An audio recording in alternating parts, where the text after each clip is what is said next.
The August sun beat down on the wooden platform of Sweetwater Station with the kind of heat that made the air A shimmer fine like day for water over travel. hot stones. As long as the weather Sarah holds. Whitmore stepped off the train, her worn leather I wish suitcase you didn't clutched have in to both go. hands, I know. and felt the weight I'll of be back every before you mile know she it. had traveled pressing down on her shoulders. Here you are, The journey dear. from Thank Philadelphia you, had it looks taken 6 delicious. days, 6 nights, and what felt like 6 lifetimes of fear.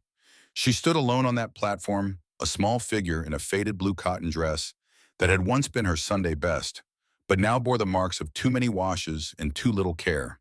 The hem was frayed, the fabric thin at the elbows, and there was a stubborn stain near the collar that no amount of scrubbing could remove. She knew what she looked like. She knew what people would think. A desperate woman, a woman with nowhere else to go, a woman running from something.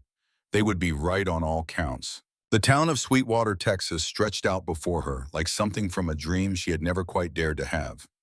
Low wooden buildings lined a dusty main street where wagons rolled past and horses stood tied to hitching posts, their tails swishing at flies. The air smelled of heat and dust and horse manure and something else, something wild and open that Philadelphia had never known. In the distance, she could see the endless sky bigger than any sky she had seen in her life, stretching out in all directions without a single factory chimney or tenement building to break its expanse. In her hand, she held a letter. The paper was soft from being folded and unfolded so many times that the creases had started to tear. She did not need to read it again. She knew every word by heart. She had memorized them in the dark of her boarding house room, whispered them to herself on the train, when fear threatened to send her running back to everything she was fleeing. Dear Miss Whitmore, I am Marcus Stone, owner of the Triple Creek Ranch in Sweetwater, Texas. I seek a wife of good character to help build a life on the frontier. If you are willing, arrive August 15th. I will be waiting. Marcus Stone. Good character. The words mocked her now. Sarah closed her eyes against the glare of the sun and felt the familiar weight of shame settle in her chest like a stone. She was not a woman of good character. She was a liar, a runaway, a woman who had responded to this advertisement not out of hope for a new life, but out of sheer desperation to escape the old one. She thought of her father's face the last time she had seen him, red and twisted with rage and whiskey and something that might have been fear. She thought of Frank Morrison and his hands reaching for her in the dim light of the saloon, his breath hot and sour with drink. She thought of the sound his body had made when it hit the stairs, the crack of bone against wood, the silence that followed. She pushed the memories down, deep down where they could not touch her right now. She needed to be calm. She needed to be the woman Marcus Stone thought he was getting when he read her carefully worded response to his advertisement. She needed to be someone worth keeping. A man stood at the edge of the platform. Sarah saw him the moment she opened her eyes and her breath caught in her throat. He was tall. That was her first thought. Taller than any man she had seen in Philadelphia, where the factory work and the crowded tenements seemed to bend men's spines and narrow their shoulders. This man stood straight as a pine tree, easily over 6 feet 3 inches, with shoulders that seemed to block out the sun behind him. He wore denim pants that were faded from work, and whether a simple cotton shirt with the sleeves rolled up to reveal forearms roped with muscle and burned dark by the Texas sun. A worn leather vest hung open over the shirt, and on his head sat a wide-brimmed hat the color of old leather, its crown creased and shaped by years of use. But it was his face that held her attention. Strong features carved from hard living, a jaw shadowed by several days of dark beard growth, a straight nose that looked like it had been broken at least once and set without much care. His hair was dark brown, long enough to brush his collar, and his eyes were the color of storm clouds, gray and cold, and looking at her with an intensity that made her want to turn and run back onto that train. He did not smile. He did not move. He simply stood there, one hand resting on the porch post, watching her with those gray eyes that seemed to see straight through every lie she had told in her letters. Sarah forced her feet to move. She walked toward him, each step feeling like she was walking toward judgment, toward discovery, toward the moment when he would realize what she truly was and send her away. Her heart hammered against her ribs. Her mouth was dry as dust. She stopped a few feet away from him, close enough to see the lines around his eyes that spoke of years squinting into the sun, the small scar above his left eyebrow, the way his jaw clenched and unclenched as if he were grinding his teeth. Mr. Stone, Her voice came out smaller than she intended, barely more than a whisper. He nodded once, a sharp dip of his chin. When he spoke, his voice was deep and rough, like gravel rolling in a barrel, with a slowness that spoke of careful consideration before each word. Miss Whitmore. It was not a question. It was a statement of fact delivered without warmth or welcome, or any of the things she had hoped to hear. Sarah felt her chest tighten. This was wrong. This was all wrong. The man who had written those letters, those careful, almost gentle letters about building a life together in partnership and companionship, could not possibly be this cold-eyed stranger who looked at her like she was livestock. He was considering purchasing. Yes, sir. She clutched her suitcase tighter. I'm Sarah Whitmore, from Philadelphia. I know where you're from. He pushed away from the post and took 2 steps toward her. Up close, he was even more imposing. Sarah had to tilt her head back to meet his eyes, and what she saw there made her stomach clench with something between fear and a strange, unwelcome awareness. This was a dangerous man. Not dangerous like Morrison with his drunken fumbling and crude demands. Dangerous in a different way. Controlled. Coiled. Like a snake that could strike faster than you could blink, but chose not to. His eyes moved over her, taking in everything. Her worn dress. Her single, small suitcase. The absence of any trunk or proper luggage, or the kinds of possessions a proper bride would bring to a marriage. She saw his jaw tighten, saw something flicker behind those gray eyes, but when he spoke, his voice remained level. This all your belongings? Heat flooded Sarah's cheeks. She wanted to lie, wanted to tell him that the rest of her things were being shipped separately, that she had a trunk full of linens and china and all the things a wife should bring to a marriage. But the lies stuck in her own throat. She had promised herself no more lies than absolutely necessary. Yes, sir. This is all I have. For a long moment he said nothing. He simply looked at her, and Sarah felt stripped bare under that gaze, felt like he could see every secret, every shame, every desperate reason that had brought her to this dusty platform in the middle of Texas. Then he reached out and took the suitcase from her hands. His fingers brushed hers for just a second, calloused and rough and warm, and Sarah felt a jolt go through her at the contact. Come on, then. He turned and walked toward a wagon that stood waiting near the station, 2 horses hitched to it and standing patient in the heat. Sarah followed her legs, shaking so badly she was afraid they might give out beneath her. The wagon was simple, well-made, but worn from use. Marcus tossed her suitcase into the back with a casual strength that told her the weight she had struggled with was nothing to him. Then he turned and offered her his hand to help her up onto the seat. Sarah hesitated. She had not touched a man's hand by choice in over a month, not since that night with Morrison. But there was nothing predatory in Marcus Stone's gesture, nothing demanding, just a hand offered to help her up. She placed her palm in his and felt his fingers close around hers, firm and sure, as he guided her onto the wagon seat. The contact lasted only seconds, but Sarah felt the warmth of it long after he had released her and walked around to climb up on the other side. He settled onto the bench beside her, close enough that she could feel the heat radiating from his body in the afternoon sun, and took up the reins. With a click of his tongue and a gentle shake of the leather straps, the horses started forward, pulling the wagon away from the station and onto the main street of Sweetwater. They rode in silence. Sarah kept her hands folded in her lap, her eyes straight ahead, acutely aware of the man beside her. He sat easily on the wagon seat, his body moving with the rhythm of the wheels over the rutted road, his hands steady on the reins. He did not look at her, did not speak. The only sounds were the creak of the wagon, the plodding of the horses' hooves, and the occasional call of a bird from somewhere in the endless blue above them. Sarah wanted to say something, wanted to break this terrible silence, but every word that came to mind seemed wrong, seemed like it would expose her for the fraud she was. So she stayed quiet and watched the town of Sweetwater roll past.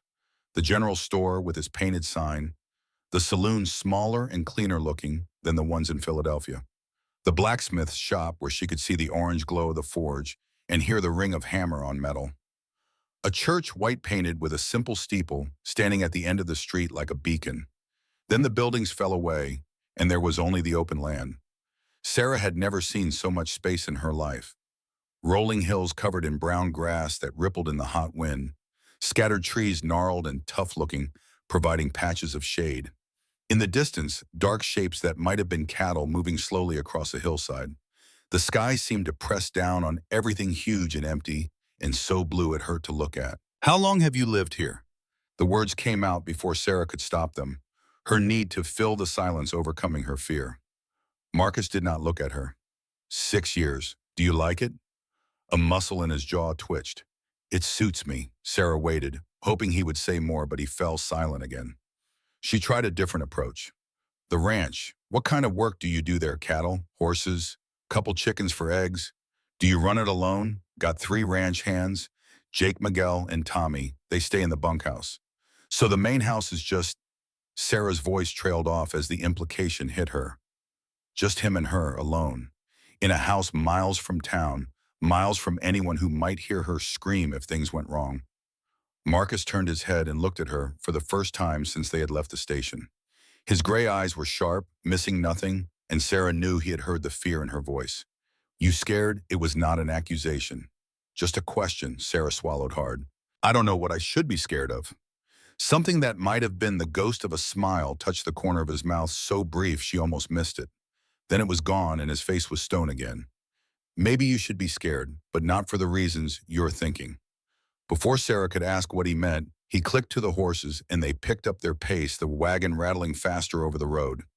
Sarah gripped the edge of the seat to keep from being thrown against him and said nothing more. They drove for what felt like hours, but was probably closer to 40 minutes. The sun was beginning its slow descent toward the western horizon when Marcus turned the wagon off the main road and onto a narrower track that wound between 2 low hills. They crested a rise and there it was, Triple Creek Ranch. Sarah's heart sank. It was not what she had imagined. In her mind, fed by Marcus's letters about building a life together, she had pictured something solid and prosperous. A real ranch house with a porch and maybe a garden barns, in good repair, fences straight and strong. The kind of place that spoke of stability and safety. What she saw was something harder. A small wooden house, 1 story with paint peeling from the boards and shutters that hung slightly crooked on their hinges. A porch that sagged a little on one side. Behind the house, she could see a barn that looked sturdier than the house itself, and beyond that, several smaller buildings that must be the bunkhouse and storage sheds. A corral held several horses who lifted their heads to watch the wagon approach. Chickens scratched in the dirt near what looked like a coop made from salvaged lumber. The grass around the house grew wild and tall, broken only by a well-worn path from the house to the barn. There was no garden, no flowers, no sign that a woman had ever lived here or been expected. It looked like exactly what it was, a bachelor's rough camp, a place where a man worked himself to exhaustion and then collapsed into sleep without thought for comfort or beauty. Sarah felt tears prick at the corners of her eyes and blinked them back furiously. What had she expected? That Marcus Stone would be wealthy? That she deserved better than this? She had nothing. She was nothing. She should be grateful for any roof over her head that did not come with the price Morrison had tried to exact. 3 men emerged from the barn as the wagon pulled up in front of the house. The oldest was a tall, lean man with hair the color of dirty snow and a face weathered to the texture of old leather. He wore his hat pushed back on his head and walked with a slight limp.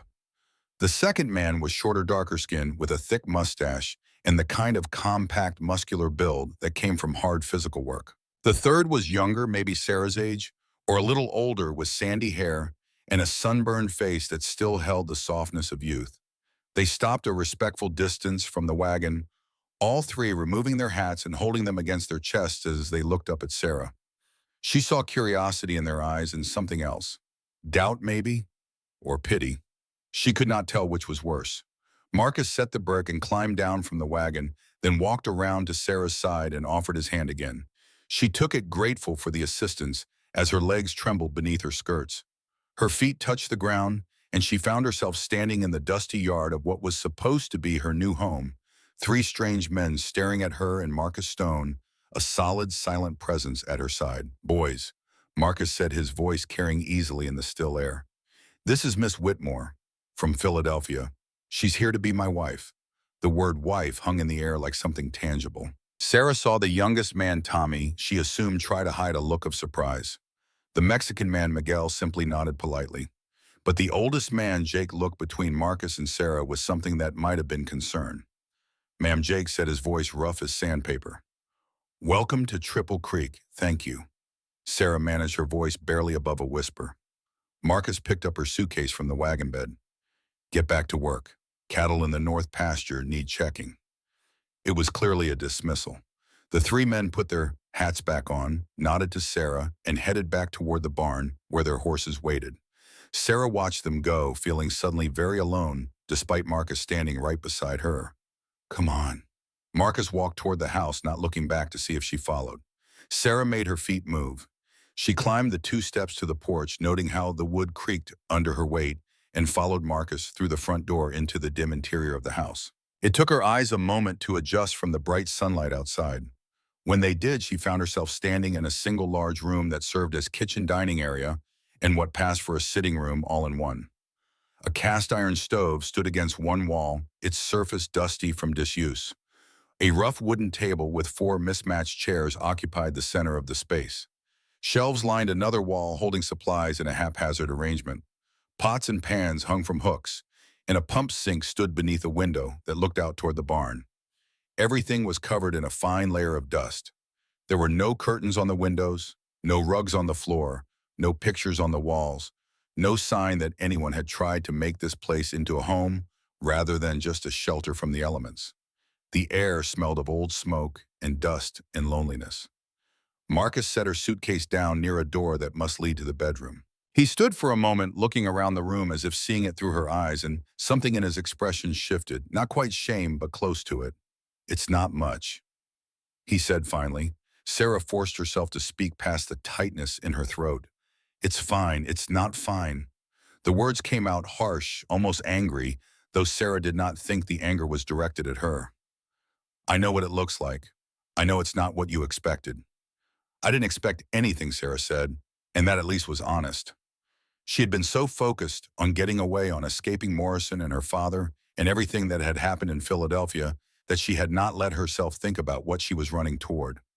Marcus turned to face her fully, and Sarah saw something raw in his expression, something that looked almost like pain. I'm not a rich man, Miss Whitmore. The ranch does all right, keeps us fed and pays the hands, but there's nothing extra, nothing fancy. I work from dawn to dusk most days, and when I'm done, I'm too tired to do more than fall into bed. He paused, his jaw working. If you want to go back to Philadelphia, I'll buy you a ticket on tomorrow's train. No hard feelings, no questions asked. The offer hit Sarah like a physical blow. Go back, return to the city where Morrison was waiting, where her father had made it clear she was nothing but a burden and a problem. Return to the saloon and the small room, and the knowledge that sooner or later Morrison would find her and collect what he believed she owed him. I can't go back. The words came out too fast, too desperate. Sarah saw Marcus's eyes narrow slightly, saw him registering that desperation and filing it away. I mean, I have nowhere to go back to, family. My mother died when I was 15. My father and I were not close. That was the kindest way Sarah could phrase it. Not close. As if that could cover the years of his drinking and gambling, the way he had looked at her after Morrison's fall, and told her she had ruined everything, the way he had shoved the mail-order bride advertisement at her and told her to write a response or get out of his house for good. Marcus studied her face, and Sarah had the uncomfortable feeling that he could read every lie, every omission, every desperate truth she was trying to hide. But when he spoke, his voice was gentler than before. Then you'll stay. It was not a question. It was a decision made and final. Sarah felt something in her chest loosen slightly, though whether it was relief or a new kind of fear, she could not say. Thank you, she whispered. Marcus nodded once, then gestured toward the door where he had set her suitcase. Bedroom's through there. You can get settled. I'll be in the barn doing evening chores. I'll be back around sunset for supper. He started toward the door, then paused and turned back. You know how to cook? Sarah nodded. Yes, sir. My mother taught me. Good. There's bacon and beans in the pantry. Coffee on the shelf. Make what you can with what you find. He settled his hat more firmly on his head. Welcome to Triple Creek, Miss Whitmore. Then he was gone, the door closing behind him with a soft click that seemed too final, too much like a cell door locking. Sarah stood alone in the dusty, silent house and felt the full weight of what she had done, the choice she had made, the life she had fled toward, settle onto her shoulders. She was married, or would be once they stood before a preacher. She was the wife of a stranger in a strange land, miles from anything familiar, utterly dependent on a man she had known for less than an hour. A man who looked at her with eyes that saw too much. A man who made her feel things she did not want to feel, fear and awareness, in something else she could not name. Sarah walked to the bedroom door and pushed it open. Inside was a simple room with a single large bed, a chest of drawers, and a small mirror on the wall. The bed was neatly made with rough blankets and a pillow that had been washed so many times the fabric was thin. A man's room, a room that had never held a woman's touch. She set her suitcase on the floor and sank down onto the edge of the bed, her legs finally giving out. The mattress was hard stuffed with straw that crinkled under her weight. She could smell tobacco and sweat and something else, something masculine and unfamiliar. For a long moment, she simply sat there, hands folded in her lap, staring at nothing. Then slowly, the tears she had been holding back since Philadelphia finally came. She cried silently, shoulders shaking, one hand pressed to her mouth to muffle any sound. She cried for her mother, dead 7 years and unable to save her from what came after. She cried for her father, lost to drink and gambling and bitterness. She cried for the girl she had been before Morrison, before the saloon, before that terrible night. And when she was done crying, she stood up, dried her eyes, and went to find something to make for supper. Because this was her life now. This house, this ranch, this silent stranger of a man who had offered her shelter without knowing what she was. She would make the best of it she could, and she would pray every night that he never found out the truth. The pantry yielded bacon, dried beans, flour, and a few sad-looking potatoes. Sarah set to work, grateful for something to do with her hands. She had cooked for her father for years, simple meals stretched to cover his debts, and the work came easily now. She sliced the bacon and set it to frying in a pan, started the beans soaking, peeled and chopped the potatoes.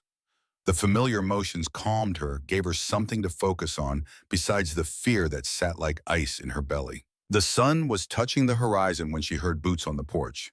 The door opened and Marcus stepped inside, bringing with him the smell of horses and hay and honest work.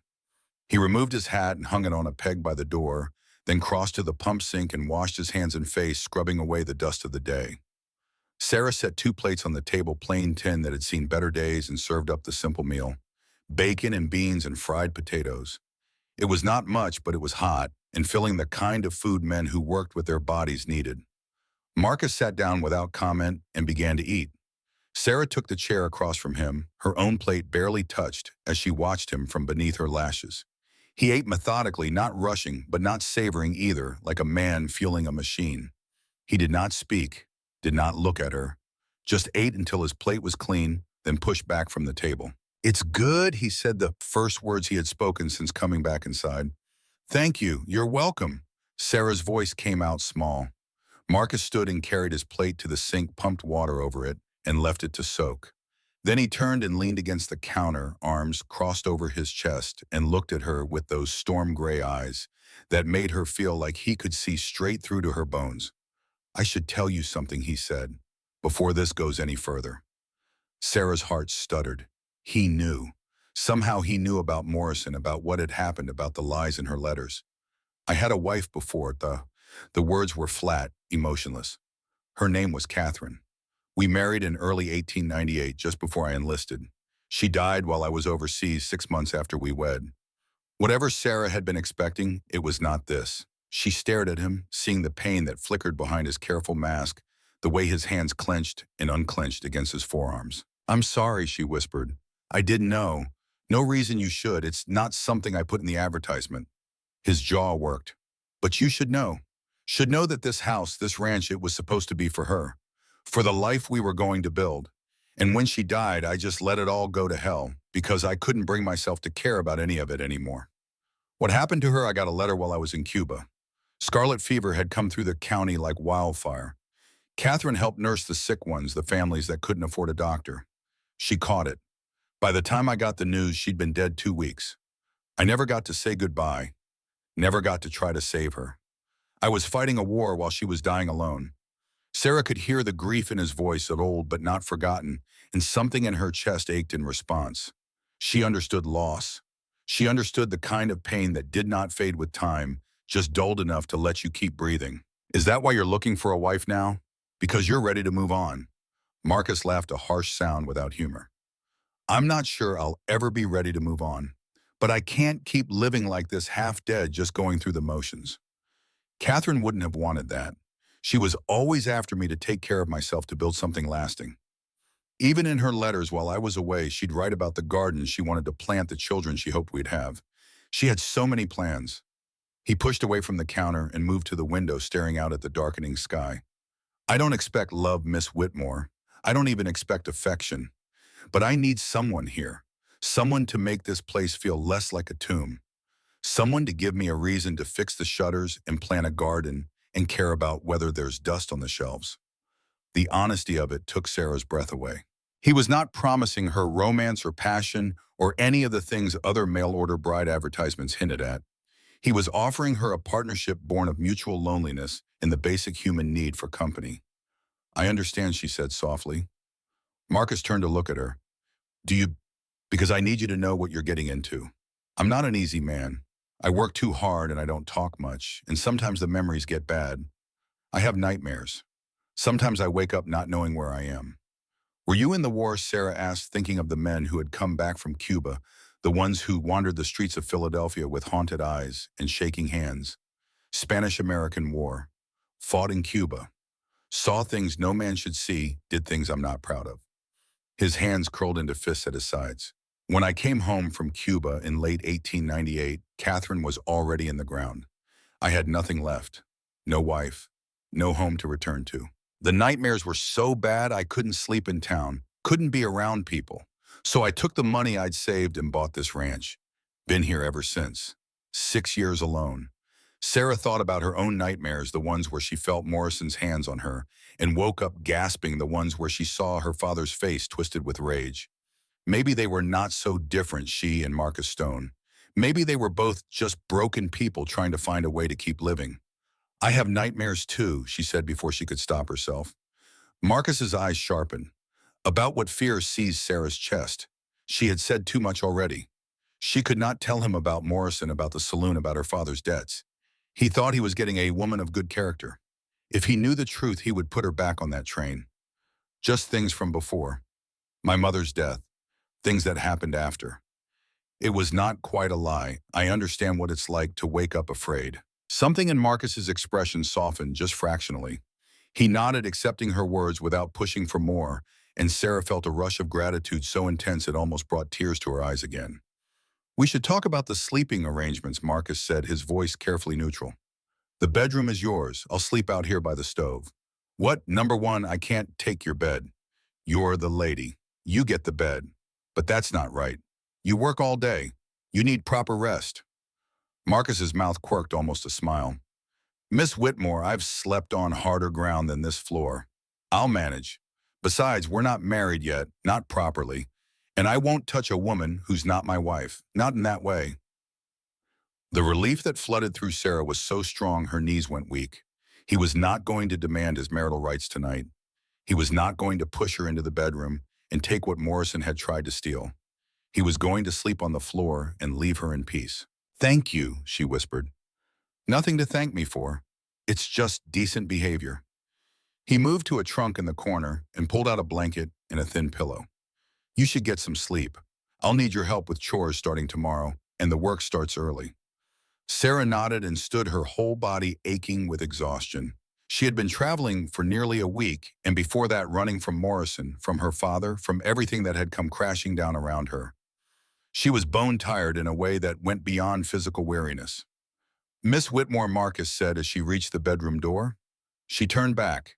He was standing in the middle of the room, the blanket in his arms, and for the first time since she had met him, he looked uncertain. I know this isn't what you expected.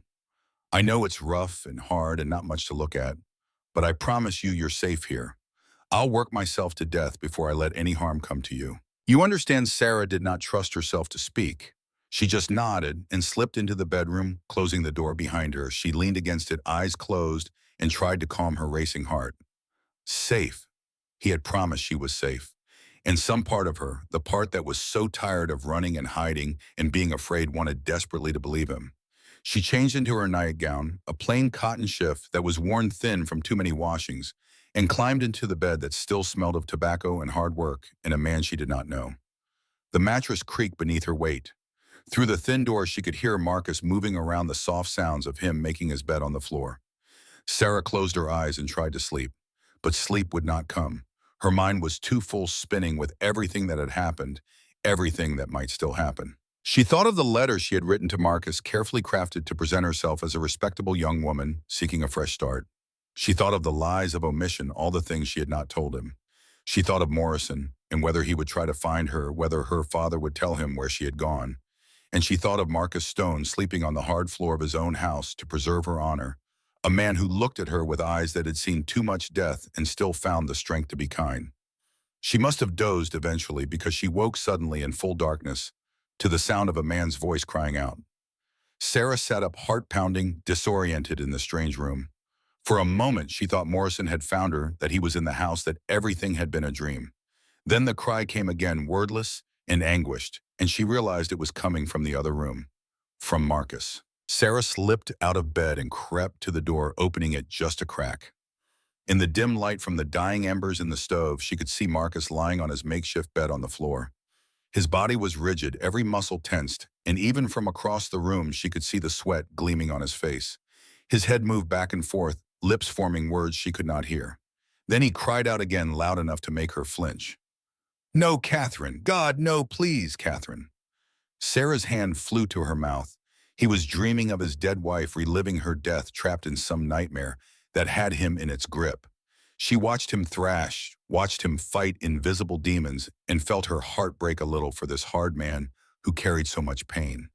She should stay in the bedroom. She should leave him to his nightmares. It was not her place to comfort him. She barely knew him. But Sarah had spent too many nights alone with her own nightmares, wishing someone would wake her, would pull her back from the dark places her mind went. She could not leave him to suffer alone.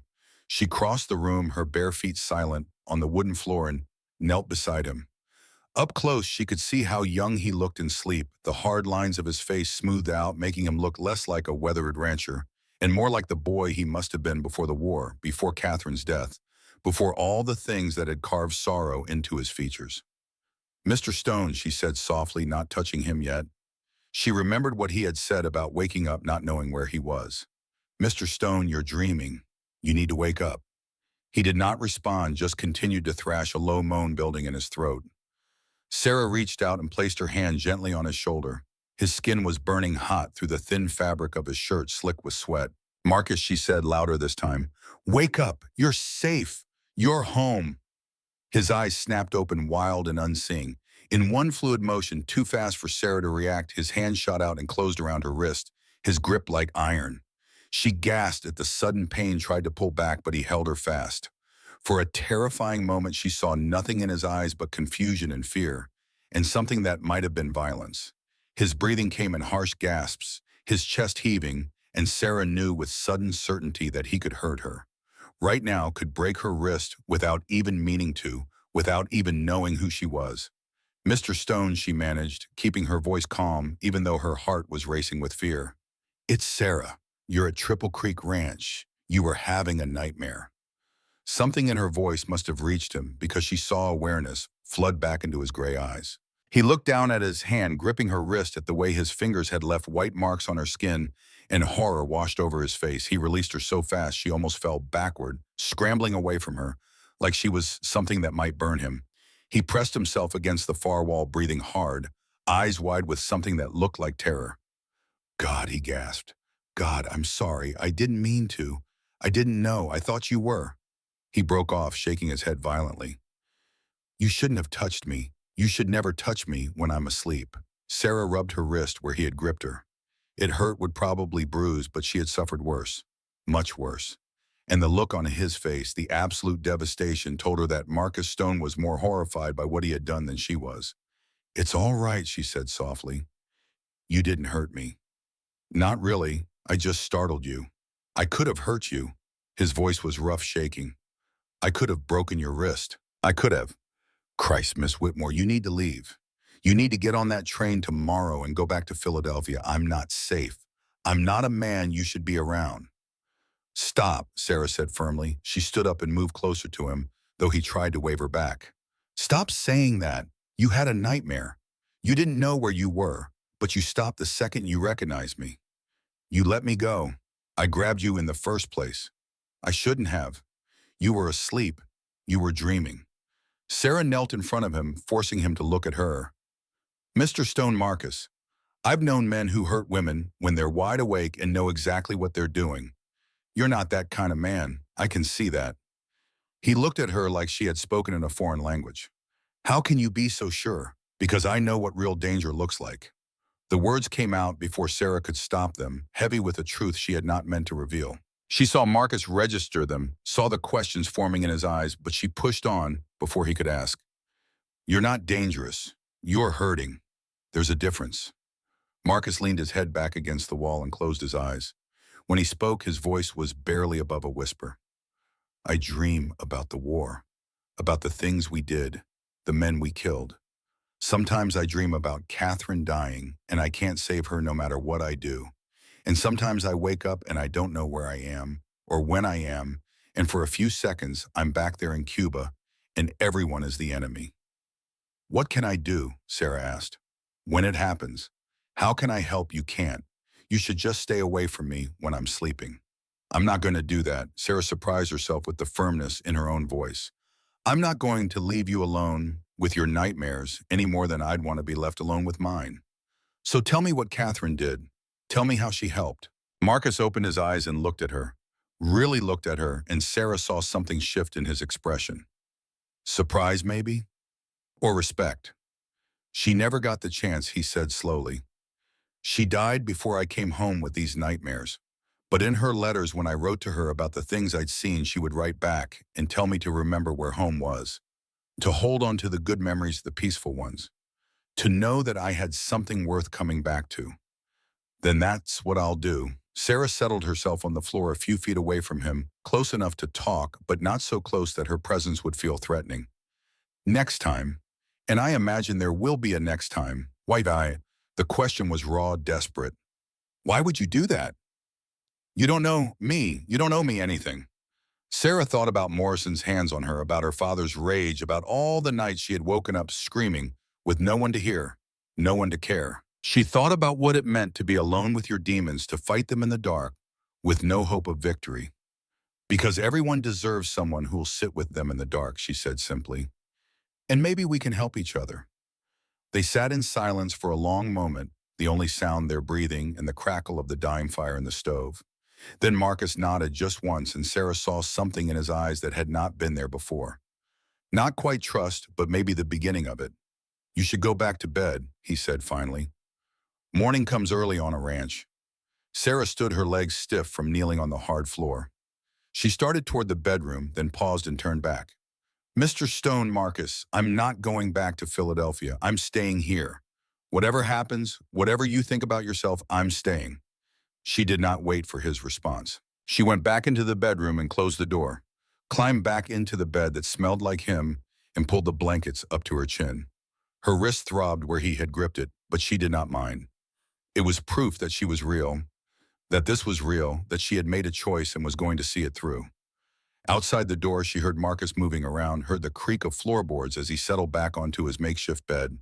And for the first time since she had stepped off that train, Sarah felt something that might have been hope.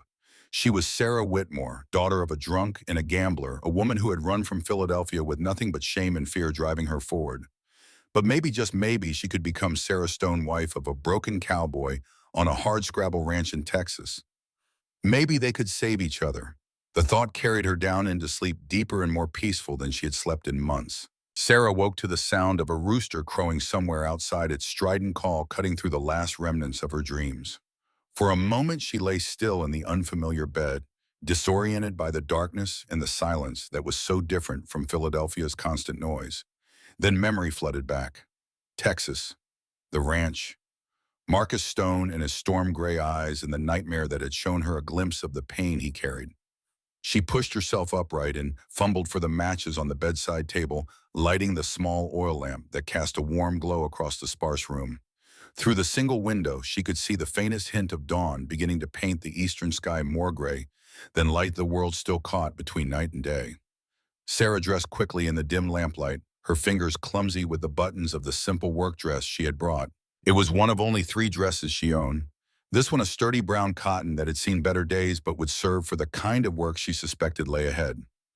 She brushed her hair and pinned it up in a simple knot at the nape of her neck, then took a deep breath and opened the bedroom door. Marcus was already up, fully dressed, standing at the stove where he was coaxing the fire to life. He turned when he heard the door, and Sarah saw the dark circles under his eyes that told her he had not slept much after the nightmare. His jaw was set in that hard line she was beginning to recognize, and when he spoke, his voice was carefully neutral. "Morning, you didn't have to get up this early. You said the work starts early." Sarah moved into the room, acutely aware of how small the space felt with both of them in it. "I want to help." Something flickered in Marcus's eyes, too quick for her to identify. He nodded once and turned back to the stove. "Coffee will be ready in a few minutes. There's bread in the box if you want to toast some over the fire." They moved around each other in an awkward dance, neither quite sure where the boundaries were, both hyper-aware of the other's presence. Sarah found the bread slightly stale but edible and held slices over the stove's heat on a fork, while Marcus poured coffee into 2 tin cups. The domesticity of it felt strange and foreign, and somehow right all at once. They ate standing up, not quite looking at each other, the silence broken only by the sounds of their eating and the crackle of the fire. Outside, Sarah could hear the ranch coming to life, the lowing of cattle somewhere in the distance, the whinny of a horse. Men's voices too far away to make out words, but close enough to know that Jake and Miguel and Tommy were starting their own day. Marcus drained his coffee and set the cup in the sink with a decisive clunk. "Jake's going to show you how to milk the cows and collect eggs. That'll be your job, mornings and evenings. Miguel's wife used to do it before she passed, but we've been managing ourselves since then. Be good to have someone take it over proper." "I've never milked a cow before," Sarah admitted. "Jake'll teach you. He's patient." Marcus picked up his hat from the peg by the door and settled it on his head. "I'll be in the north pasture checking fence lines. Won't be back until noon. There's beans and salt pork in the pantry if you want to start something." For the midday meal, he was almost out the door when Sarah found her voice. "Marcus?" He stopped, one hand on the door frame, but did not turn around. "About last night, I meant what I said. I'm not afraid of you." His shoulders tensed, and for a long moment he stood perfectly still. Then he nodded just once and walked out into the pre-dawn darkness, pulling the door closed behind him. Sarah let out a breath she had not realized she was holding. She finished her coffee, washed both cups in the pump sink, and went outside to find Jake. The older ranch hand was in the barn, a large structure that was in far better repair than the house. The interior smelled of hay and horses and leather, warm and earthy and alive. Jake looked up from the saddle he was oiling and gave Sarah a nod of greeting. "Morning, Miss Whitmore. Boss said you'd be coming to learn the milking." "Yes, sir, though I should warn you I've never done it before." Jake's weathered face creased into what might have been a smile. "Everyone's got to start somewhere. Come on, I'll introduce you to Bessie. She's the gentlest of the lot." Bessie turned out to be a large brown and white cow with liquid dark eyes and a patient temperament. Jake showed Sarah how to approach her, how to settle onto the 3-legged stool beside her, how to grip the teats and pull in a steady rhythm. The first few attempts were disasters. Sarah's hands were too gentle, then too rough, and the milk that should have been streaming into the pail came out in weak spurts or not at all. "You're thinking too hard," Jake said, crouching beside her. "It's like this." He demonstrated his gnarled hands, sure and practiced, and milk flowed white and frothy into the bucket. "Feel the rhythm of it. Squeeze and pull, squeeze and pull." Sarah tried again, and this time something clicked. The milk began to flow more steadily, and she felt a small surge of triumph. It was hard work, harder than it looked, and within 10 minutes her hands were cramping and her back was aching from the unfamiliar position. But she kept at it, determined not to give up, and by the time she had filled half the bucket, she was starting to get the hang of it. "There you go," Jake said, approval in his gravelly voice. "You're a natural. Give it a week and you'll be faster than me." The praise warmed Sarah more than it should have. She finished with Bessie and moved on to the other 2 cows, each one a little easier than the last. By the time she was done, the sun was fully up and her arms felt like they might fall off, but she had 3 buckets of fresh milk to show for her efforts. Jake showed her how to strain the milk through cheesecloth into clean jugs and store them in the cool room built into the north side of the barn, then led her to the chicken coop. The hens were easier, though they squawked and fluttered when she reached under them for eggs. She collected nearly 2 dozen, cradling them carefully in the basket Jake provided. "You did good," Jake said as they walked back toward the house. "Real good for a first day. Most city folk can't handle the work." Sarah looked at him, trying to read his weathered face. "You knew I was from the city," boss mentioned Philadelphia. Jake spit tobacco juice into the dust. "But that don't matter none. What matters is whether you can pull your weight. And seems to me you can." They had reached the porch when Jake stopped and turned to face her. His faded blue eyes were shrewd, missing nothing. "Can I speak plain?" Miss Whitmore Sarah's stomach clenched, but she nodded. "I've known Marcus Stone for going on 4 years now. Worked for him since he bought this place. And I ain't never seen him the way he was after Miss Catherine died." Jake's voice was quiet but firm.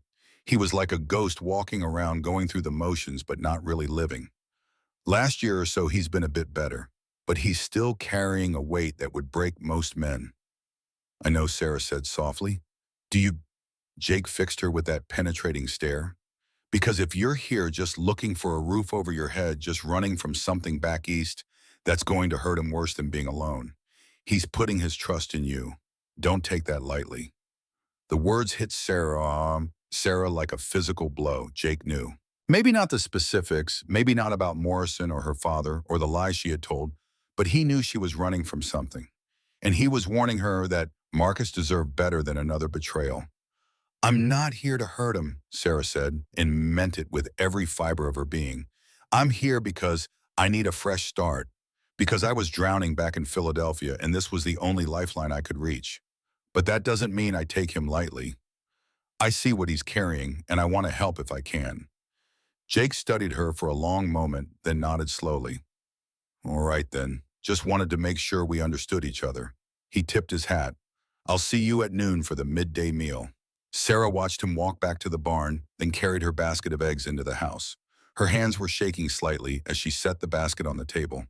Jake's words had shaken her more than she wanted to admit. She was running from something.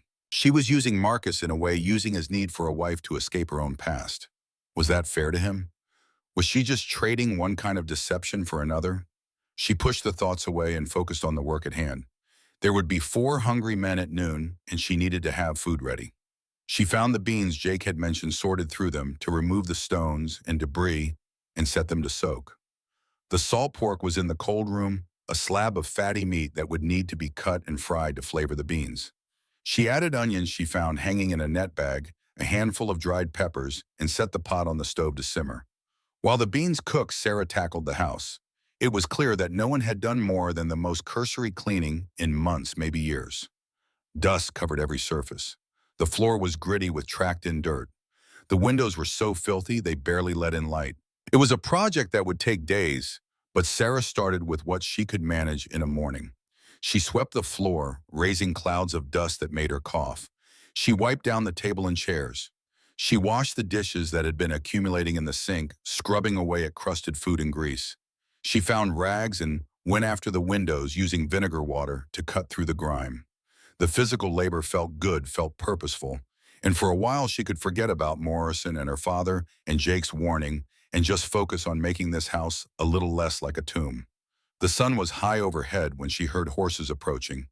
Sarah wiped her hands on her apron and went to the door. Marcus was riding in from the north, his horse at an easy walk, and behind him came Jake Miguel and Tommy.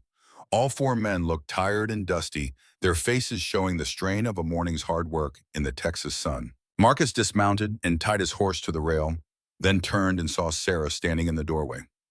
He stopped, his eyes moving past her to take in the clean windows, the swept porch, and something in his expression shifted.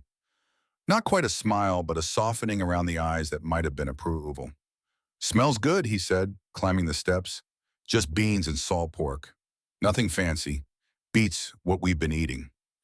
He removed his hat and stepped inside, and Sarah saw him take in the changes she had made. The clean floor, the washed dishes, the table set with 4 places and a jar of wildflowers she had picked near the water pump sitting in the center as a makeshift centerpiece. The other 3 men filed in behind him, removing their hats and nodding to Sarah with a respect that felt more genuine than it had yesterday. They took their places at the table, and Sarah served the meal, ladling beans into bowls and setting out the bread she had baked while the beans simmered. The men ate with the kind of focused intensity that came from hard physical labor and genuine hunger. There was little conversation, just the sounds of eating and the occasional request to pass the bread or more coffee. Sarah ate her own portion standing by the stove, watching them, feeling a strange mix of satisfaction and anxiety. This was what her life would be now: cooking for these men, cleaning this house, learning the rhythms of ranch work. When the meal was done, Marcus stood and carried his bowl to the sink. "That was good, real good. Thank you." The other men echoed his thanks, and then they were heading back out to the afternoon's work, leaving Sarah alone with the dirty dishes and the quiet house. She was elbow deep in wash water when she heard the door open again. She turned to find Marcus standing there, his hat in his hands, looking uncomfortable. "Forgot to tell you," he said. "There's a town meeting tonight. Social, really. The community gets together once a month at the church. I usually don't go, but I was thinking we should. Let folks meet you proper." Sarah's heart sank. The thought of being paraded in front of strangers, of being examined and judged and questioned, made her stomach churn with anxiety. But she could see in Marcus's face that this was important to him, that he wanted to present her to the community as his intended wife. "What time?" she asked. "6 o'clock. We'd need to leave here around 5 to make it in time." "I'll be ready." Marcus nodded, settled his hat back on his head, and left. Sarah finished the dishes with hands that shook slightly. A town meeting, people who would ask questions, people who might somehow know about Philadelphia, about Morrison, about all the things she was trying to leave behind. She spent the afternoon finishing the cleaning and preparing herself mentally for the evening ahead. She had one dress that was nicer than the work dresses, a dark blue cotton, with a white collar that her mother had made years ago. It was out of fashion and worn at the seams, but it was the best she had. She washed her face and hands, pinned her hair up more carefully than usual, and tried not to think about all the ways this evening could go wrong. Marcus appeared at 5 o'clock, changed into clean clothes and with his hair combed back and his beard trimmed. He looked different, more refined, though the hardness in his eyes remained. He helped Sarah up onto the wagon seat with the same careful courtesy he had shown at the train station, and they set off toward town as the sun began its descent toward the western horizon. The ride was quiet, both of them lost in their own thoughts. Sarah kept her hands folded in her lap, her back straight, trying to embody the kind of woman Marcus would be proud to introduce as his wife, trying to be anything other than what she actually was. The church was a simple white building on the edge of town, and by the time they arrived, there were already a dozen wagons pulled up outside and the sound of voices and laughter coming from within. Marcus helped Sarah down and offered her his arm, and they walked together toward the door. The moment they stepped inside, the conversation died. Every head in the room turned to look at them, and Sarah felt the weight of dozens of eyes assessing her, judging her, forming opinions about who she was and what she was doing here. A woman detached herself from a group near the front and came toward them, her round face beaming with welcome. She was in her 50s, Sarah guessed, with gray-streaked brown hair and the kind of comfortable, well-fed figure that spoke of prosperity and good cooking. "Marcus Stone, as I live and breathe. We haven't seen you at a social in over a year." The woman's eyes moved to Sarah, warm and curious. "And you must be the bride we've been hearing whispers about." "This is Miss Sarah Whitmore," Marcus said, his voice formal. "From Philadelphia, Sarah. This is Agnes Miller. She runs the general store with her husband, Philadelphia." Agnes took Sarah's hands in her own, which were warm and slightly flour-dusted. "My goodness, that's quite a journey. Welcome to Sweetwater, dear. Welcome indeed." Other people began to approach, a steady stream of introductions that blurred together in Sarah's mind. Reverend Adams, a thin man with kind eyes and a gentle voice. Sheriff Henderson, broad-shouldered and watchful. The school teacher, Miss Peterson, young and pretty, with suspicious eyes. The doctor, an older man named Hastings, who looked at Sarah with professional assessment. Through it all, Marcus stayed at her side, his hand on her elbow, a solid presence that kept her grounded when the questions came too fast and the scrutiny felt too intense. Where was she from? What had brought her to Texas? When would the wedding be? Did she have family back east? Sarah answered as honestly as she could, without revealing too much. Her responses, carefully rehearsed during the long train ride. She was from Philadelphia. Her mother had passed away years ago. Her father was not well. She had responded to Marcus's advertisement, seeking a fresh start in a new life on the frontier. It was not quite lying, it was just not telling the whole truth. Agnes took Sarah under her wing, drawing her away from Marcus and into a circle of women who examined her with varying degrees of warmth, amnesia, and suspicion. There was Mrs. Henderson, the sheriff's wife, a formidable woman with sharp eyes and sharper opinions. Mrs. Adams, the Reverend's wife, soft-spoken and gentle. And several younger women, some married, some not, who looked at Sarah with undisguised curiosity. A mail-order bride, one of the younger women, said, not quite whispering, "How romantic," or desperate, another murmured, and Sarah felt her cheeks burn. Agnes shot the speaker a quelling look. "Now, Mary, that's unkind.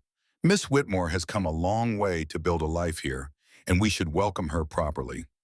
She turned to Sarah with a warm smile. "Don't mind them, dear. They're just curious.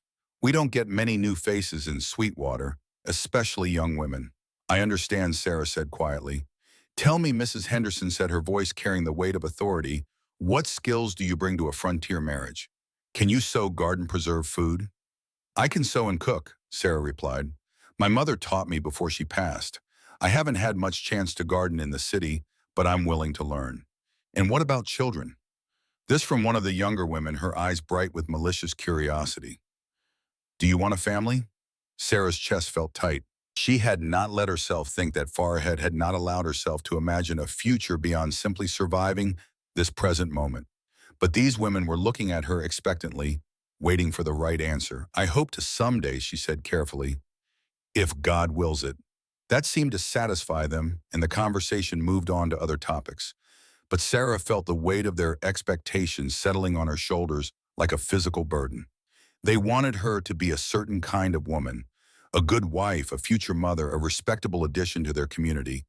And she was none of those things, just a frightened girl running from her past and hoping her lies would hold long enough to build something real.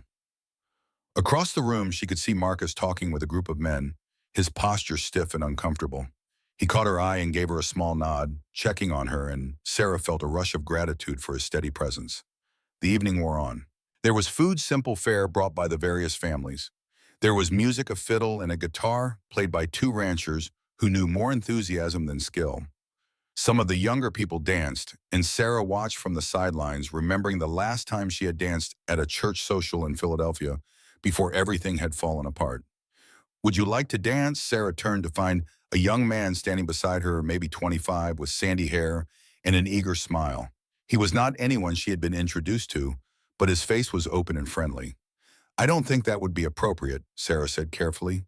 "I'm engaged to Mr. Stone. One dance won't hurt nothing. Marcus don't dance anyway, never has. Come on, just one." Before Sarah could refuse again, Marcus appeared at her elbow. His face was calm, but Sarah could see the tension in his jaw, the way his hand had moved closer to where a gun would hang if he were wearing one. The lady said no. Charlie, Marcus said, his voice quiet but carrying an edge that made the younger man take a step back. "Didn't mean no offense, Marcus, just being friendly. Be friendly somewhere else." Charlie retreated and Marcus turned to Sarah. "You all right? I'm fine." He was just being friendly, like he said. He was being too friendly. Marcus's eyes scanned the room, and Sarah realized he was uncomfortable here, surrounded by people expected to be social and normal, when he was neither of those things. "You ready to go?" "We don't have to stay." Sarah was more than ready, but she did not want to appear rude. "If you think we should, I think we've done our duty. Let folks see you meet you, form their opinions. That's enough for one night." They made their excuses to Agnes, and Reverend Adams endured a few more questions and well wishes and finally escaped into the cool evening air. The sun had set while they were inside, and the sky was a deep purple, scattered with emerging stars. Marcus helped Sarah onto the wagon, and they started the journey back to the ranch in blessed silence. "I'm sorry," Marcus said after they had been riding for several minutes. "About Charlie. Some folks don't understand boundaries." "It's all right. You handled it. I shouldn't have had to handle it. You're going to be my wife. People need to respect that." Sarah glanced at him in the darkness. His profile was hard and uncompromising, and she realized that beneath his quiet exterior, Marcus Stone was a possessive man. Not in a cruel way, but in a way that took his commitment seriously. She was his, or would be, and he would defend that claim. "Thank you," she said softly, "for standing up for me. Nothing to thank me for. Just doing what's right." They rode in comfortable silence for a while, the only sounds the creak of the wagon and the steady clopping of the horses' hooves. Then Marcus spoke again, his voice thoughtful. Agnes pulled me aside before we left. Said she'd like you to come by the store sometime this week. Said she could use help with some of the heavier work, and it would be a good chance for you to get to know the other women in town. That's kind of her. It is. Agnes is good people. Lost her first husband to a fever back in '85. Ran the store alone for 2 years before Miller came to town. They married in '87, been running it together ever since. He paused. I think she sees something of herself in you. Sarah's chest felt tight. If Agnes only knew the truth, she would not be so welcoming. But Sarah kept that thought to herself and simply nodded. When they reached the ranch, Marcus helped her down from the wagon, and they stood for a moment in the darkness, the house a darker shadow against the star-filled sky. Sarah could hear the cattle lowing softly in the distance, the chirp of crickets, the whisper of wind through the grass. It's peaceful here, she said. It is, one of the reasons I bought the place. After Cuba, after all the noise and chaos and death, I needed somewhere quiet, somewhere I could hear myself think. Sarah understood that need more than he knew. The need for peace, for a place where the past could not reach you, where you could start over and become someone new. I'm going to check on the horses, Marcus said. You go on inside, get some rest. Sarah watched him walk toward the barn, his silhouette tall and solid against the night sky, then turned and went into the house. It was dark inside, but she knew where the matches were, now could light the lamp without fumbling. The house looked different in the lamplight, cleaner and more welcoming than it had when she arrived. Her work today had made a difference, however small. She changed into her nightgown and climbed into the bed that was starting to feel familiar, that no longer smelled quite so strongly of tobacco and loneliness. Through the thin walls, she could hear Marcus come back inside, could hear the sounds of him settling onto his bedroll by the stove. And for the second night in a row, Sarah fell asleep thinking that maybe, just maybe, this could work. Maybe she could build a life here. Maybe she could become the woman Marcus thought he was getting. Maybe her past could stay buried long enough for her to create a future. The next 3 days fell into a rhythm. Sarah woke before dawn to milk the cows and collect eggs. She cooked meals for the men, cleaned the house, learned the routines of ranch life. Marcus taught her to ride, sitting behind her on his horse. Bell, his arms around her as he showed her how to hold the reins, how to sit in the saddle, how to communicate with the animal beneath her. Those riding lessons were both torture and pleasure. Marcus's nearness, the warmth of his body against her back, the low rumble of his voice in her ear as he gave instructions, all of it made Sarah acutely aware of him as a man. Not just her employer or her fiancé in name only, but a man. She could smell him, leather and soap, and something uniquely his. Could feel the strength in his arms, the solid wall of his chest. Could hear the slight hitch in his breathing when she leaned back against him. And she knew with a certainty that both thrilled and terrified her that he was aware of her too. Aware of her in a way that had nothing to do with propriety or duty and everything to do with being a man and a woman alone together. But Marcus never pushed, never took advantage.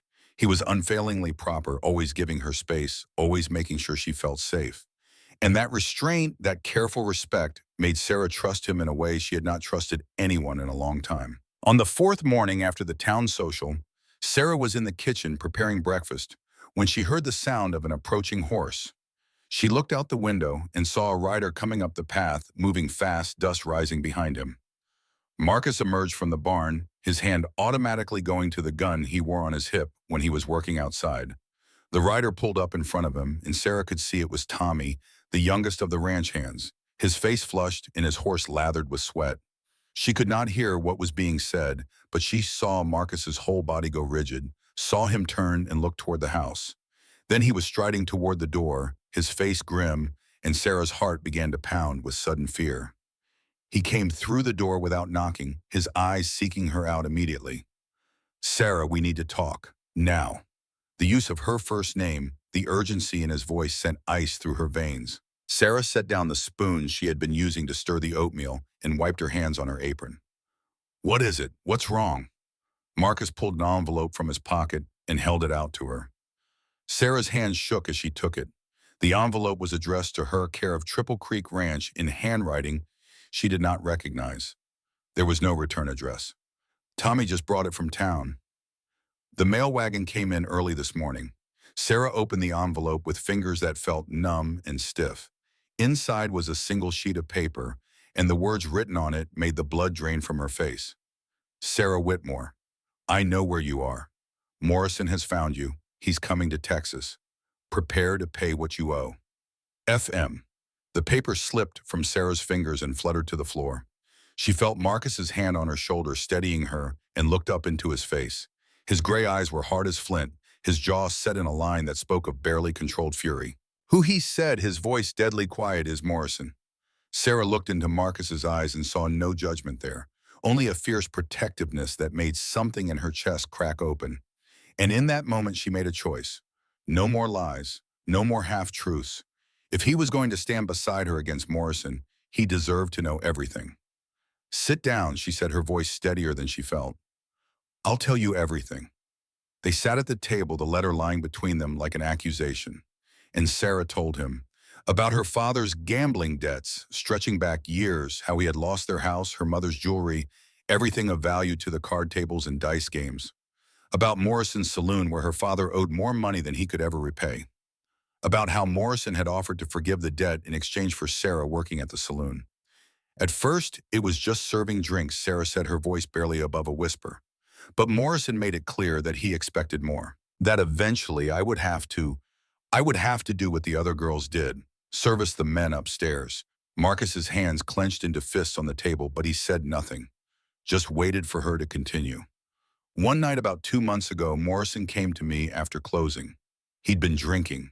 He said he'd waited long enough that it was time I started earning my keep properly. He grabbed me, started tearing at my dress. Sarah felt the tears streaming down her face but did not try to stop them. I fought him. I pushed him as hard as I could. He fell backward down the stairs. His head hit the wood and there was so much blood. I thought I'd killed him, but you didn't. Marcus said, his voice flat and hard. He survived, but he was badly hurt. Had to stay in bed for weeks. And when my father found out what happened, he was furious. Not at Morrison for trying to force himself on me. At me for fighting back, for making things worse. He said Morrison would come after both of us, that we'd both end up dead in an alley somewhere. So he sent you away. He showed me the advertisement for a mail-order bride. Told me to write to whoever seemed furthest from Philadelphia. When I got your response, he bought me a ticket and told me never to come back. Sarah wiped at her eyes with the back of her hand. I'm sorry, I lied in my letters. I'm not a woman of good character. I'm just a coward who ran away from her problems. And now I've brought those problems to your door. Look at me. Sarah forced herself to meet his eyes.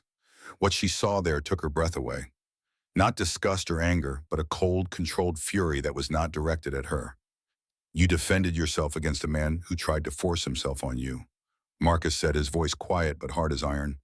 That doesn't make you a coward. That makes you a survivor. And your father, he's the coward for not protecting you, for sending you away instead of dealing with Morrison himself. But I lied to you. You protected yourself. There's a difference. Marcus stood and walked to the window, staring out toward the road. This Morrison, what kind of man is he? Dangerous. He runs half the gambling houses in Philadelphia. He has men who do his dirty work. If he's coming here, it's not just to collect a debt. It's to make an example of me. Sarah's voice broke. I'm so sorry, Marcus. I should have told you. I should have warned you what you were getting into. Marcus turned back to face her, and Sarah saw something in his eyes that reminded her he had been a soldier, had killed men in war, had survived things that would break most people. Then we need to be ready, he said. Tomorrow I'm going to teach you how to shoot. You need to know how to protect yourself. Marcus, I can't just shoot someone. You can if it's him or you. You did it once with your bare hands. You can do it again with a gun if you have to. He moved to stand in front of her, his presence solid and reassuring. But it won't come to that, because if Morrison shows his face here, he'll have to go through me first. The next morning dawned clear and cold with a bite in the air that spoke of autumn coming, despite the calendar still showing late summer. Sarah woke to find Marcus already up, standing at the window with a cup of coffee in his hands, staring out at something she could not see. Get dressed, he said without turning around. We're going to the shooting range after breakfast. Sarah's stomach clenched with anxiety, but she nodded and dressed quickly. They ate in silence, both lost in their own thoughts, and then Marcus led her out beyond the barn to where he had set up targets, old tin cans lined up on a fence post about 30 yards away. He showed her his Winchester rifle first, the wood stock worn smooth from years of handling the metal, gleaming with oil and care. Then the Colt revolver, heavy and deadly in his calloused hands. Sarah watched as he demonstrated loading each weapon, his movements sure and practiced, explaining the mechanics in that slow, careful way he had. The rifle first, he said, handing it to her. It's easier to aim, more forgiving of mistakes. Sarah took the weapon, surprised by its weight. Marcus moved behind her, his body close to hers, his hands guiding her arms into the proper position. She could feel the heat of him, could hear his breathing in her ear. Tuck it tight against your shoulder. That's it. If you don't, the recoil will bruise you. His hands adjusted her grip. Look down the barrel, see those two sights, line them up with your target. Breathe in, breathe out, and on the exhale, squeeze the trigger. Don't pull. Squeeze. Sarah tried to focus on his instructions, but her heart was pounding too hard, her hands shaking too much. The target seemed impossibly far away, the gun impossibly heavy. I can't do this, she whispered. Yes, you can. Marcus's voice was firm, but not unkind. You're stronger than you think, Sarah. You've already proven that. This is just one more thing you can do. She took a breath, tried to steady her hands, lined up the sights the way he had shown her. The world narrowed to just the target, just the pressure of Marcus's hands on hers, just the weight of the gun and the beating of her heart. She squeezed the trigger. The rifle bucked against her shoulder, the sound explosive and shocking, even though she had been expecting it. The can stayed exactly where it was, untouched. Good, Marcus said. That was good for a first try. I missed.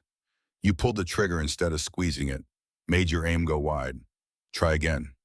They spent an hour there, Sarah firing until her shoulder ached and her ears rang and her hands were sore from gripping the rifle.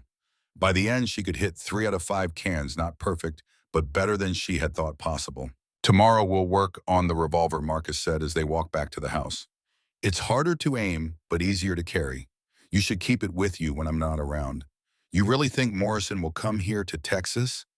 Marcus stopped walking and turned to face her. His gray eyes were serious, his expression grim. Men like Morrison don't let things go. You humiliated him. You hurt him.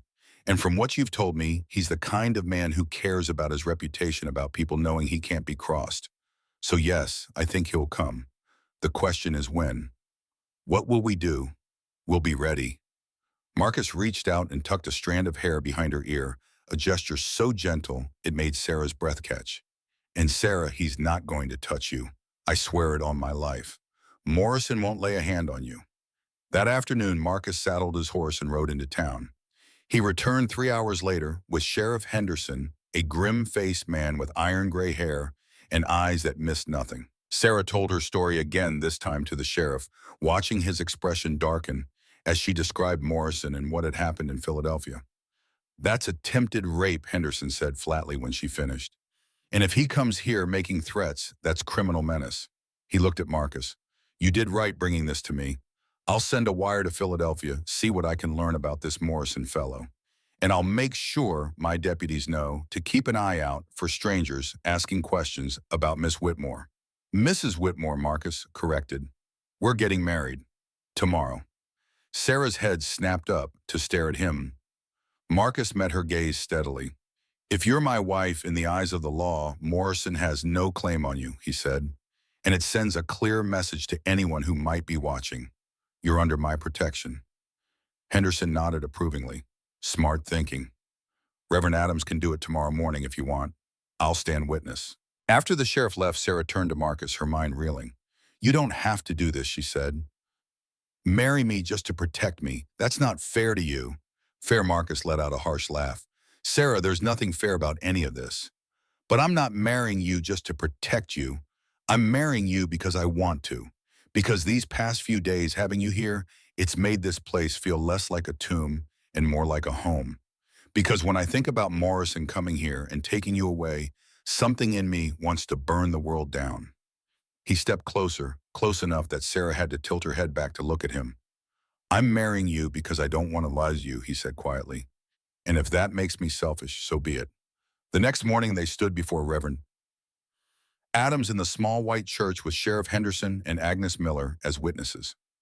Sarah wore her best dress, the dark blue cotton, and Marcus had put on a clean shirt and his good hat. There was no music, no flowers, no celebration, just two people making vows to each other in the presence of God and the law. Do you, Marcus Stone, take this woman, Sarah Whitmore, to be your lawfully wedded wife? I do. Marcus's voice was steady, his gray eyes fixed on Sarah's face. Do you, Sarah Whitmore, take this man, Marcus Stone, to be your lawfully wedded husband? Sarah thought about Philadelphia, about Morrison, about her father, and all the lies she had told. And then she thought about Marcus, who had taken her in knowing nothing about her, who had promised to protect her, who looked at her like she was worth protecting. I do, she whispered.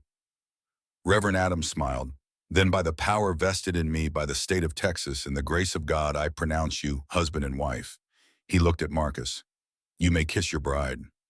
Marcus hesitated for just a moment, then cupped Sarah's face in his rough, calloused hands and kissed her. It was not the chaste kiss she had expected. It was claiming a possessive, a promise, and a declaration all in one. When he pulled back, his eyes were dark with an emotion Sarah could not name. Hello, Mrs. Stone, he said softly. Hello, husband, Sarah whispered back. They spent their wedding night in the house that was now truly theirs, in the bedroom, that Sarah no longer had to feel guilty about occupying. Marcus was gentle with her, careful, taking his time despite Sarah's nervousness.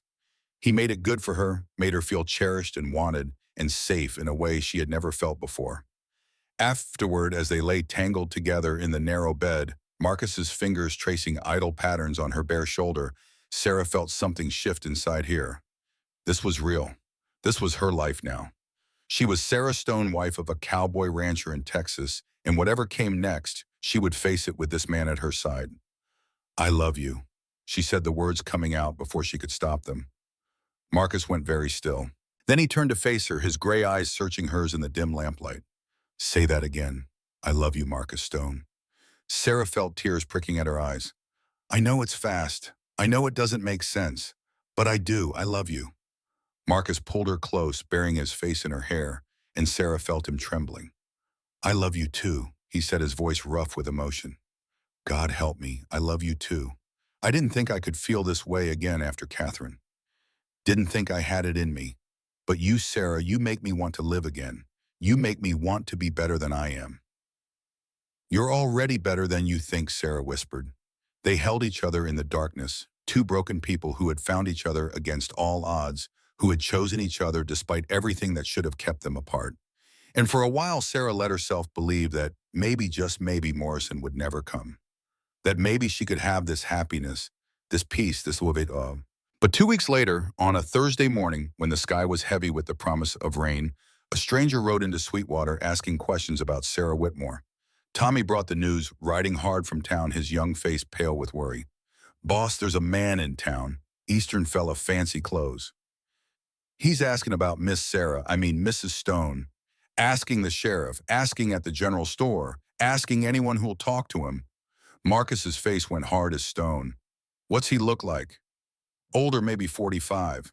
Dark hair going gray, walks with a cane, has a scar on his left cheek, looks like someone cut him. Sarah felt the blood drain from her face. That's Morrison. That's him.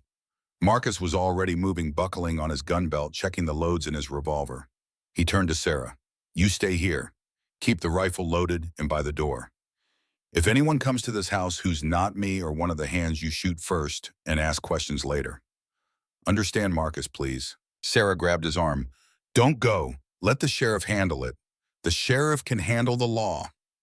Marcus's eyes were cold, distant, the eyes of a man who had killed before and would do so again if necessary. I'm handling Morrison. He kissed her once, hard and quick, then swung up onto his horse and rode toward town at a gallop, Jake and Miguel following close behind. Tommy stayed at the ranch, his young face set in grim lines, his own rifle across his lap as he sat on the porch keeping watch. Sarah paced the house, the Winchester heavy in her hands, her heart pounding so hard she thought it might break through her ribs. Every sound made her jump. Every shadow through the window looked like Morrison coming for her. An hour passed, then 2. The sky grew darker, thunder rumbling in the distance, the first fat drops of rain beginning to fall. Then she heard it. Horses. Multiple horses moving fast.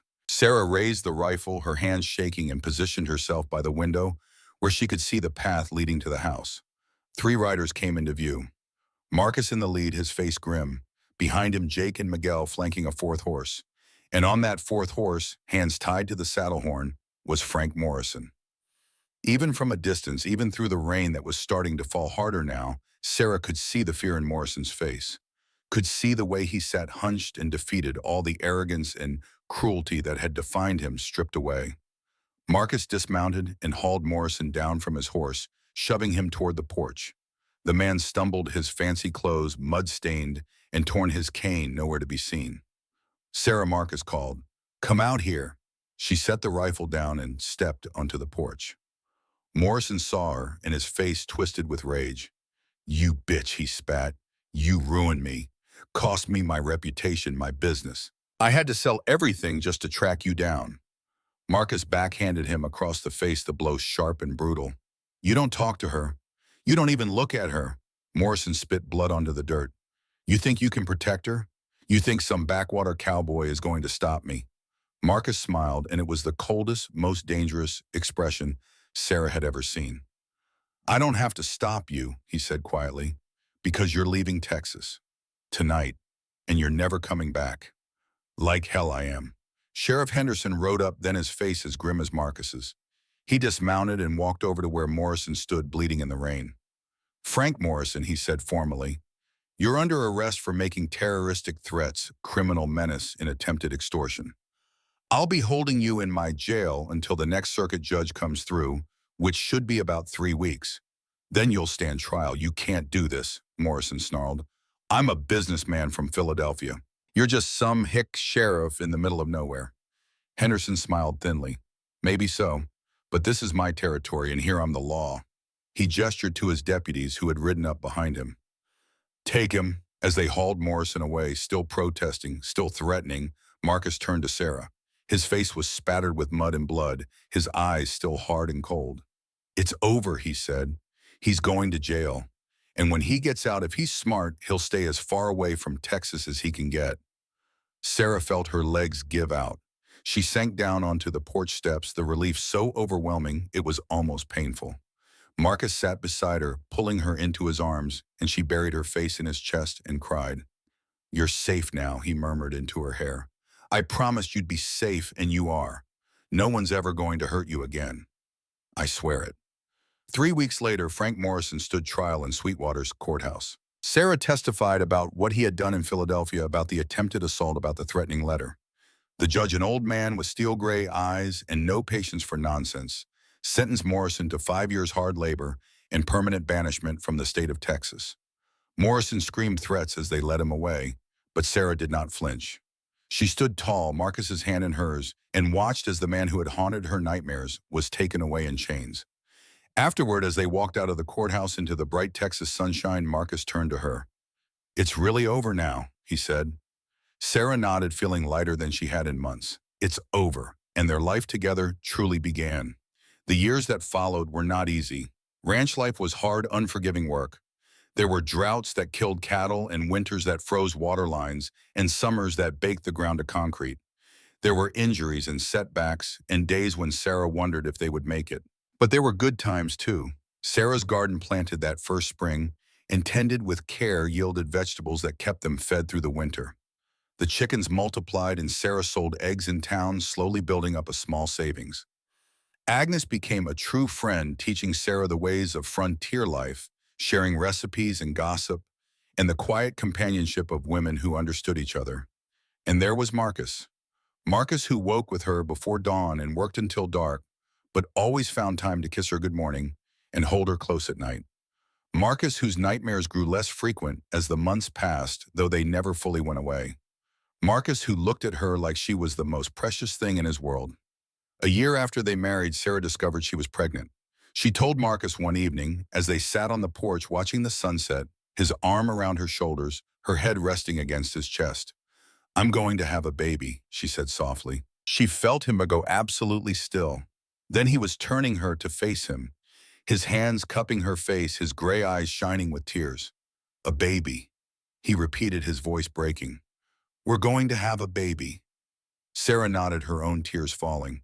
"We're going to have a baby." Marcus kissed her, then gentle and reverent, and when he pulled back, he was smiling.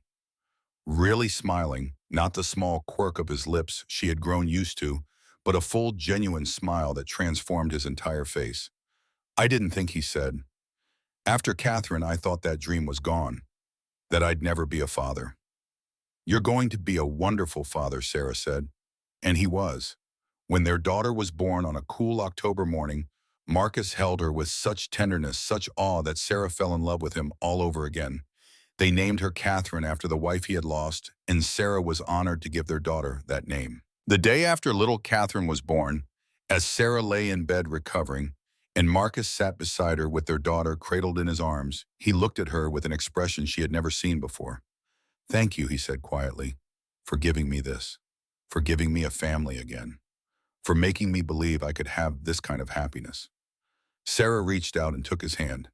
"We gave it to each other," she said. "We saved each other, remember?" Marcus leaned down and kissed her forehead. "Best day of my life," he said.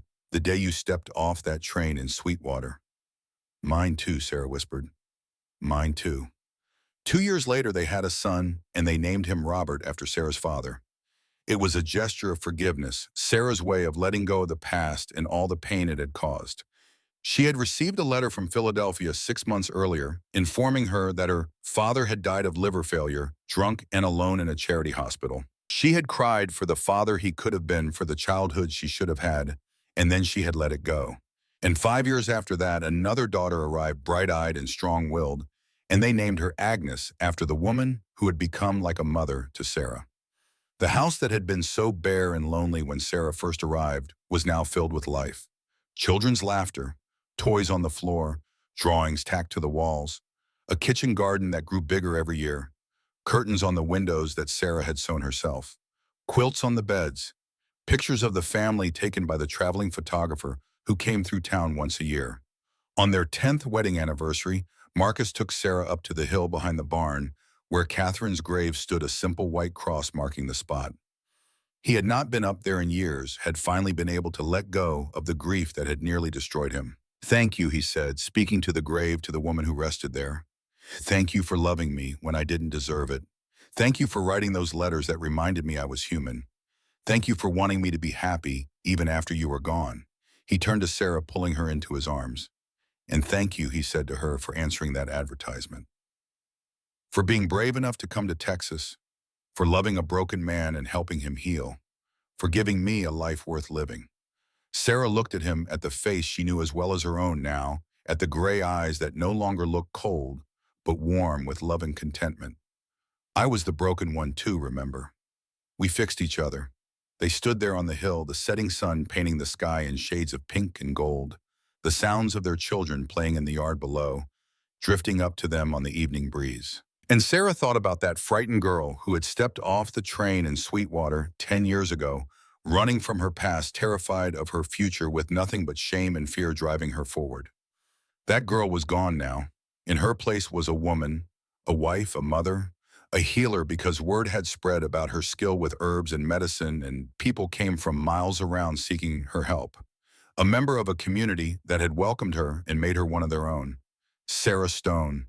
Not Sarah Whitmore, daughter of a drunk and a gambler, but Sarah Stone, beloved wife of Marcus Stone, mother of 3 beautiful children, respected member of Sweetwater, Texas.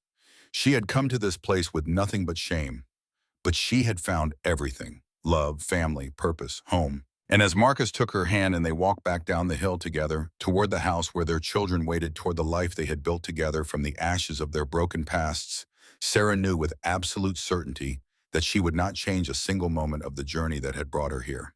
Not the pain, not the fear, not even Morrison or her father or all the lies she had told.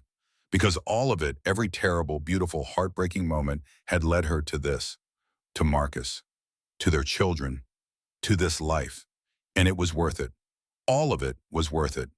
The mail-order bride who had arrived with nothing but shame had found something far more valuable than she had ever dared to dream. She had found herself, and in the process she had found home.